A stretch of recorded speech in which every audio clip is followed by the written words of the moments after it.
We've got some big stories at the running back position with Travion Henderson allegedly getting a start this week and Kyle Monangai as well. So the running back position had to be covered this weekend. I don't always do it, but this weekend we have to do it. And I go through these matchups every Saturday to find must-start and sit players for each matchup. We're doing it for running backs this week, and I'm one of the only fantasy YouTubers working on a Saturday, so please go down there, drop a like on the video, and subscribe to the channel to show your support.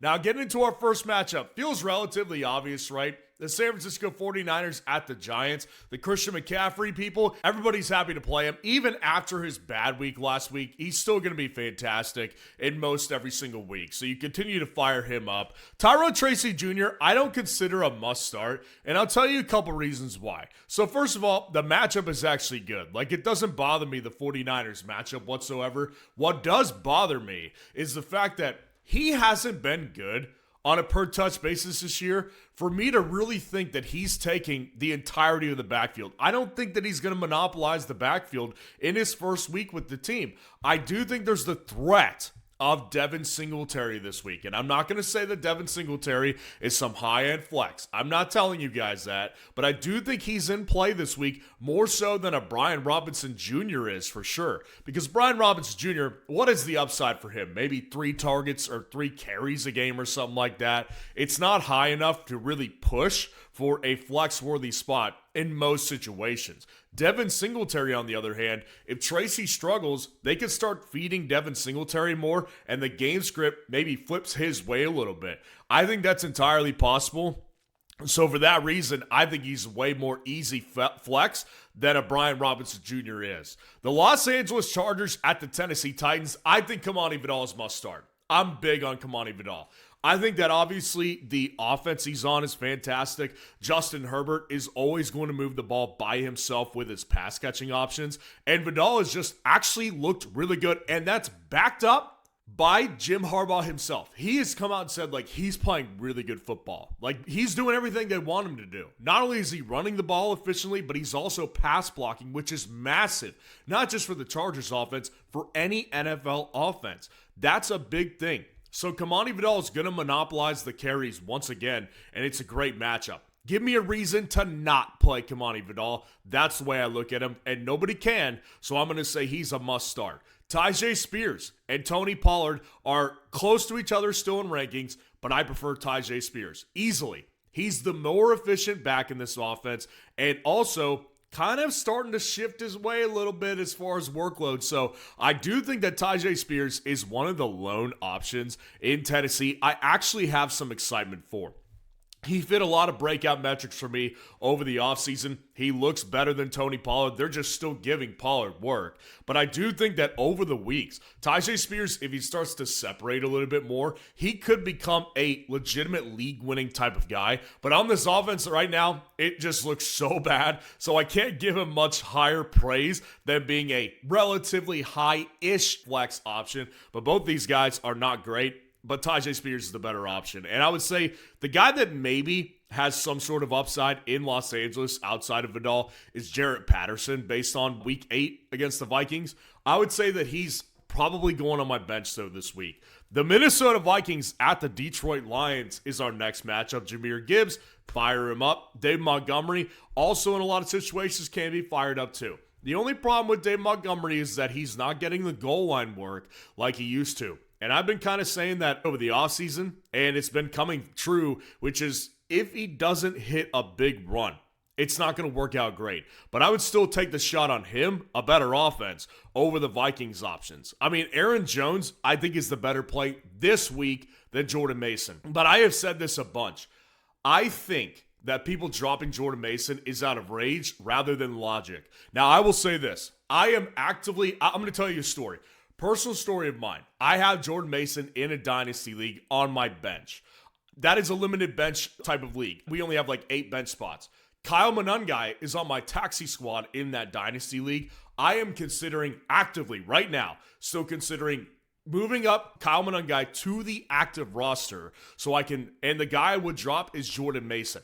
I'm reluctant to do that because I know that this offense will favor Jordan Mason when they are in positive game scripts. It's just that this week won't be one of those weeks. The reason I bring that up is to basically say to you guys, I think it's ill-advised still to drop Jordan Mason. I don't think it's a great move to do that. I really do still think of Jordan Mason as a guy that can be played in this matchup, but not going to be a great option, and I would prefer Aaron Jones much better in this particular matchup. But moving forward, I think Jordan Mason gets in positive game scripts to where he's the better running back. Atlanta Falcons at the New England Patriots is our next matchup. Bijan Robinson, even after a bad week, you fire him up. You just do not bench a guy like that. And of course, everybody's here for TreVeyon Henderson. What do you do? What do you do with TreVeyon Henderson, right? Here's what I'm doing. TreVeyon Henderson is, without a question, the better flex option than Terrell Jennings and Tyler Algier. But I will say this. There's a reason why they are not giving him the ball more. That's because he is not doing something that they want him to do. They have said in recent weeks, like when Antonio Gibson went down, he was asked, Mike Vrabel was asked, is he going to get more opportunities? And he said, yeah. In special teams, we could really use him. Why do you think they're doing that? It's because he's not doing something that they want him to do. So this week, based on opportunity, I get it. But I'm telling you this is a boomer bust play. Terrell Jennings is flexible because I could easily see the game script flipping in his favor and TreVeyon Henderson continuing to disappoint just like he has done all year. I could easily see this again. So I do think that he's a fine play. One I would play over Jordan Mason. One I would play over Aaron Jones. But we start to get into a real question zone when we're discussing David Montgomery or him, or Rico Dowdle or him, or Chase Brown or him. I'm not sold on it yet. I don't know. I'm starting him in one league, just one, and I've got him in a bunch. So that should tell you something for sure. Tyler Algier, from a touchdown standpoint, and because they give him the ball, is flexible. And again, Terrell Jennings very well could lead this backfield. You do not keep him out of consideration when you're discussing flex options. And honestly, I think it's going to be really interesting to see a poll that I'm going to post right now. So I'm going to go ahead and look up TreVeyon Henderson. I'm going to go to chat, then I'm going to go to start a poll for week 9, and I'm going to line him up with Rico Dowdle. And I want you to vote on this poll because I am very curious what the results are going to be on this poll. It's completely free to vote, completely free to start your own poll on FS Roundup to get live feedback and results on what you should do from the rest of the community. And if you want access to my weekly top 250 rankings, the automatic waiver wire tool, and a bunch of other league-winning features for just $6 a month, you need to jump on this price today because honestly, I don't know how low we'll keep this forever. I mean, this is a league-winning type of site that we're offering that a lot of other creators are just not offering what we're offering on this site. So I do think you need to jump on this right now. We don't know how long we're going to keep it. Reason we dropped it from $8.88 to $6 a month was because we wanted people across the world. We've had people who want to get in on it in Canada where they get taxed out the wazoo. We want everyone to have a fair shot at winning their league at an affordable price. That's why we dropped it. So get in on the price today. Now, going over to our next matchup, it's the Indianapolis Colts at the Pittsburgh Steelers. And the way I think of this one is it's very simple. Jonathan Taylor is obviously having a league-winning season. Legendary type of stuff, honestly. Historic numbers. So you continue to fire him up. Jaylen Warren, I also think, is a guy that is a high-end flex. I mean, this is a game, and I said this with the wide receivers earlier today, when there's 50-point over-unders in Vegas, you just kind of want to get in on those options. So for me, Jaylen Warren, high-end flex, one I would personally play over TreVeyon Henderson. I do think Jaylen Warren is a good play this week, and he just doesn't have the threat of Kenneth Gainwell. Like Kenneth Gainwell, I do think in some leagues, like if you're in an extraordinarily deep league, yes, he's got some viability there as a flex option, but I'm not going to play him in 12-man leagues, even with bye weeks and injuries that factor. And obviously, Colts don't have a relevant backup running back. The Denver Broncos at the Houston Texans is our next matchup, and I think of J.K. Dobbins as the best option in this backfield for a couple of different reasons. This one is tough, obviously. Both defenses are great. Neither one of them have a great matchup. J.K. Dobbins, though, if you looked at last week, and the previous weeks, yes, RJ Harvey got the 3-touchdown game. Congratulations, he had a hat trick. I'm not here to say RJ Harvey can't be played, but if you believe that J.K. Dobbins is losing his spot, it's not happening yet. J.K. Dobbins still is the lead back, and he has been more efficient on a per-touch basis for the majority of the season than R.J. Harvey has. So I think of J.K. Dobbins as the best start because he's on the better offense. Now, when you look at Woody Marks, I think of him as a better play than both Nick Chubb and R.J. Harvey because of the fact that Woody Marks is a very efficient pass catcher. That's why it kind of makes him a little bit matchup-proof in a sense, even against the Broncos defense, which is excellent. You know what really helps him is that pass-catching upside and Denver's pass rush being as strong as it is. He's going to get checkdowns in this game. I think of him as a relatively high-end flex. One I would easily play over R.J. Harvey, who I also think is flexible, because if he continues to see goal line usage, he'll continue to be fantasy relevant. And Nick Chubb, again, just based on workload, it's been there, so I do think he's playable as well as more of a mid-tier flex option. The Chicago Bears at the Cincinnati Bengals. What do you see here? If you're watching on YouTube, you're seeing that Kyle Monangai is must start. I am big on him this week. He's my running back 16, I think, on the week. You can go check on FS Roundup if you have a premium subscription. He's good, and I like it. And I like the Bears' offensive line, and I like the Bears' running system, and I love the matchup. There's no faults in this one. DeAndre Swift out. We don't even know who the backup is. Kyle Monangai is going to do well in this game. That's why I'm actively struggling with pulling him off the taxi squad in my Dynasty League and dropping Jordan Mason for him. I'm very much struggling with that. I'm leaning towards doing it, to be honest with you guys. So I like Kyle Monangai. I'm playing him over guys like J.K. Dobbins, Jalen Warren, Tyrone Tracy, Tyjae Spears, Dave Montgomery, Travion Henderson. I'm playing Kyle Monangai in a lot of situations, man.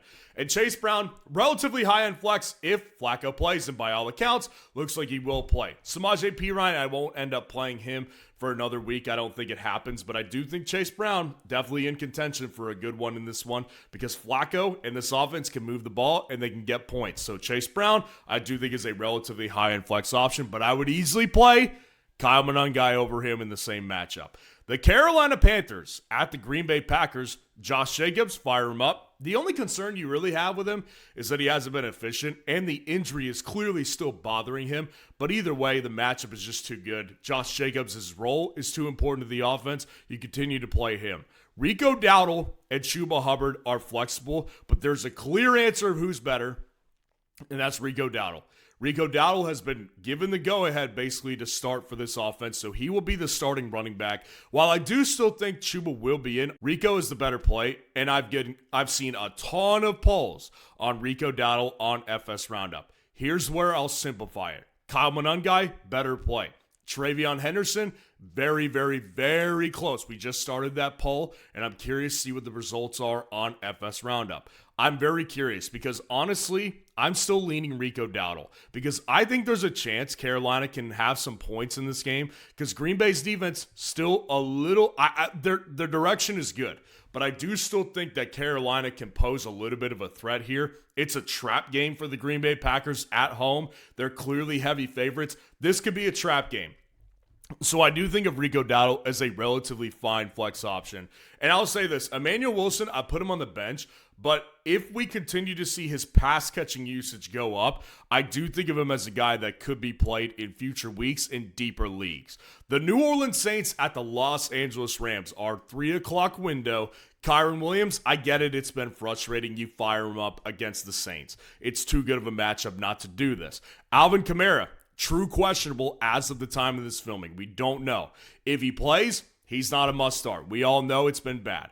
Devin Neal, I think, is a solid flex option this week. He's risen up my rankings this week as a result of the Alvin Kamara injury and uncertainty, and he got pass-catching work last week. So I expect him to get more work this week and be a relatively solid flex play. And honestly, probably one I would play over Nick Chubb at this point. And I would say that Blake Corum, just because of the involvement that he's been getting at the goal line too, I think is a solid flex option as well if you're in 14 to 16 man leagues. He definitely can be played in the same vein as a guy like Tyler Algier could be played.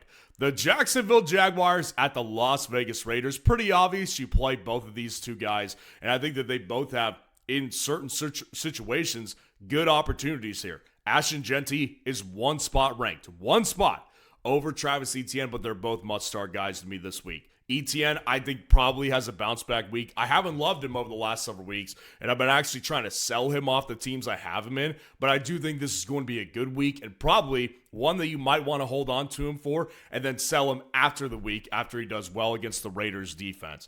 And then I'll say this, Bashul Tootin, LaQuint Allen, keep an eye on their workloads. Not going to play either of them, but if they continue to get more involved and eat a little bit of ETN's workload, maybe they could be played in the future. The Kansas City Chiefs at the Buffalo Bills, also another big one to discuss. James Cook, nothing to discuss here. You play him. But I will say, I think I'm one of the only fantasy YouTubers who prefers Brashard Smith over Kareem Hunt. And I'm okay with being on an island. I'm very used to that feeling. But I do like Brashard Smith more. The reason why is because of game script. I think that Kareem Hunt has clearly carved out a role as a short yardage back and also a goal line back. Those opportunities will be there in this type of game. But in open field situations, when they need to pick up a good gain on second and 3, or a good gain on 3rd and 7, Brashard Smith is going to be a receiving back in this one. And I do believe that his workload only increases with the exit of Isaiah Pacheco. I think Brashard Smith is the best flex option in this matchup at the running back position before Kareem Hunt. I'm okay with being on an island on this one. But of course, I think Kareem Hunt is definitely flexible. Ty Johnson, also in this matchup because of game script, is a better play than Ray Davis, who I do think is only relevant in blowouts when they start to give the ball to him a little bit more on the ground. They're not going to do that in this type of matchup. They're going to give the ball to the pass-catching back, and that is Ty Johnson, and that's why I would play Ty Johnson over Ray Davis this week. The Seattle Seahawks at the Washington Commanders are Sunday night matchup, and this is a tricky one for running backs. You don't want to play any of them, but obviously a lot of people have to. Kenneth Walker, I've said this on the running back rankings over the week.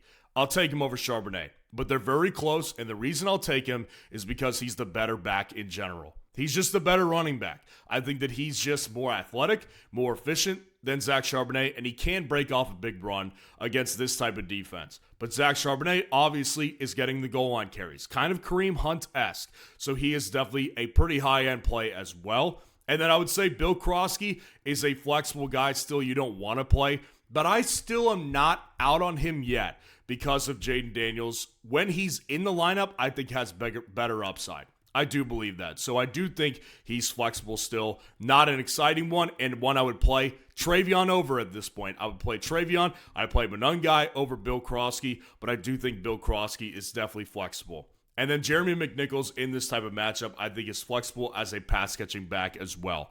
The Arizona Cardinals at the Dallas Cowboys, our final matchup here, I do think favors Javonte Williams, obviously. But I think Bam Knight is a really high-end flex. Like, I would still personally play Bam Knight over Travion Henderson. I would still personally play Bam Knight over Brashard Smith. I do think Bam Knight will lead the backfield in this game. And Jacoby Brissett, I actually think, kind of opens up a little bit more for Bam Knight.